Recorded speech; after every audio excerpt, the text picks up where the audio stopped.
Gerilim türünde yepyeni bir soluk, Yükseliş ile tanışın. Bu film, izleyiciyi koltuğuna mıhlayacak ve her anında nefes kesen bir deneyim sunacak. Yükseliş, bilim kurgu ve gerilimi harmanlayan eşsiz bir gerilim filmi olarak karşımıza çıkıyor. Bu film sadece bir hikaye değil, aynı zamanda insan doğasının sınırlarını zorlayan bir keşif. Film bizi, açıklanamayan bir olayın insanlığı kaosa sürüklediği bir dünyaya götürüyor.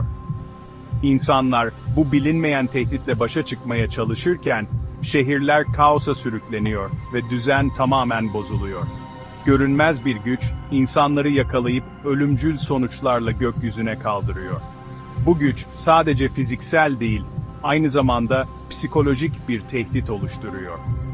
Korku ve belirsizliğin hakim olduğu bu ortamda, baş kahramanımız Doktor Rose Mallory ile karşılaşıyoruz. Doktor Mallory, sadece bir bilim insanı değil, aynı zamanda insanlığın umudu. O, bir çözüm bulmak için zamana karşı yarışan, zeki bir bilim insanı. Laboratuvarında gece gündüz çalışarak, bu görünmez gücün sırrını çözmeye çalışıyor. Film, ilgi çekici konusuyla hemen dikkatimizi çekiyor. Her sahnesi, izleyiciyi daha da derinlemesine içine çekiyor ve merak uyandırıyor. Fizik yasalarının artık geçerli olmadığı, çöküşün eşiğindeki bir dünyaya dalıyoruz. Bu dünya, hem tanıdık, hem de yabancı, hem korkutucu, hem de büyüleyici. Bu oryantasyon bozukluğu ve dehşet duygusu, filme nüfuz ederek elle tutulur bir gerilim atmosferi yaratıyor. İzleyici, her an bir şeylerin ters gidebileceği hissiyle diken üstünde. Yönetmen yönetmeni, gerilimi ustaca inşa ederek izleyiciyi koltuğunun ucunda bırakıyor.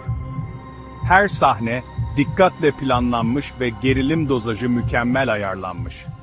Görsel efektler, harikalık ve terör duygusunu pekiştirerek, anlatıya kusursuz bir şekilde entegre edilmiş. Bu efektler, izleyiciyi adeta filmin içine çekiyor.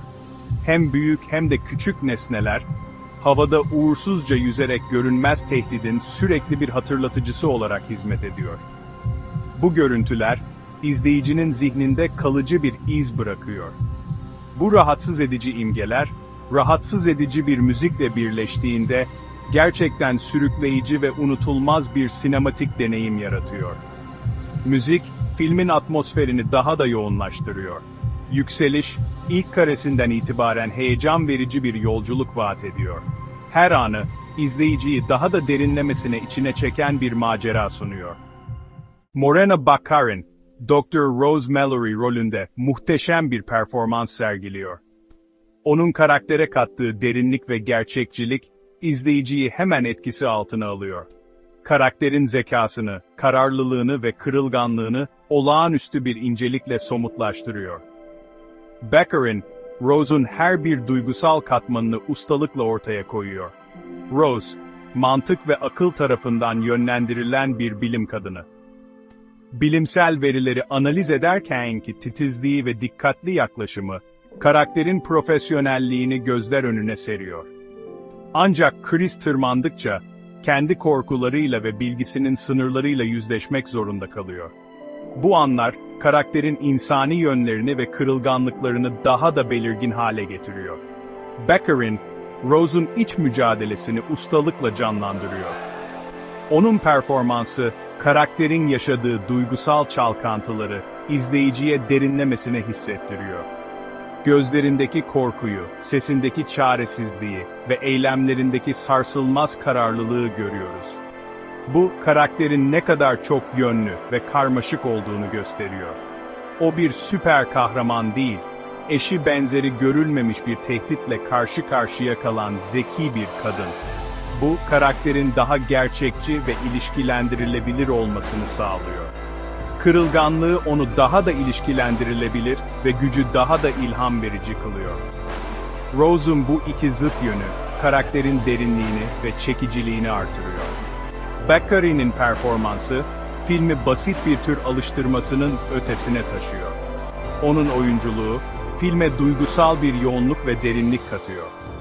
Rose'a jenerik aktıktan çok sonra bile yankılanan bir insanlık derinliği katıyor. Bu, izleyicinin karakteri ve hikayeyi uzun süre unutamamasını sağlıyor. Canlandırdığı karakter, hem fiziksel hem de duygusal olarak zorlayıcı ve bir oyuncu olarak etkileyici yeteneklerini sergiliyor.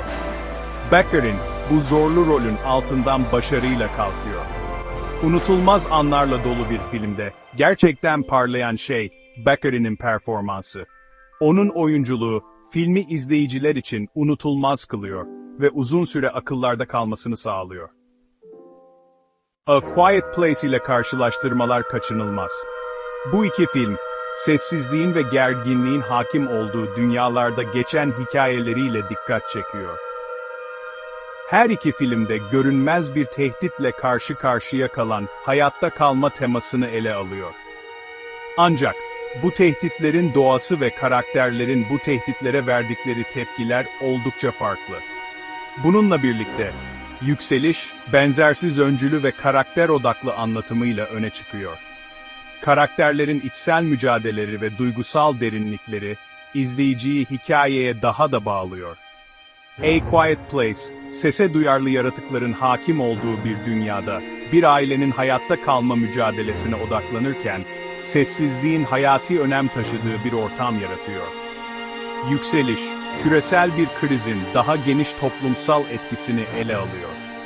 Bu kriz, sadece bireylerin değil, toplumların da nasıl tepki verdiğini gösteriyor. Yükseliş, izolasyonun, korkunun ve belirsizliğin psikolojik etkilerini daha büyük bir ölçekte ele alıyor.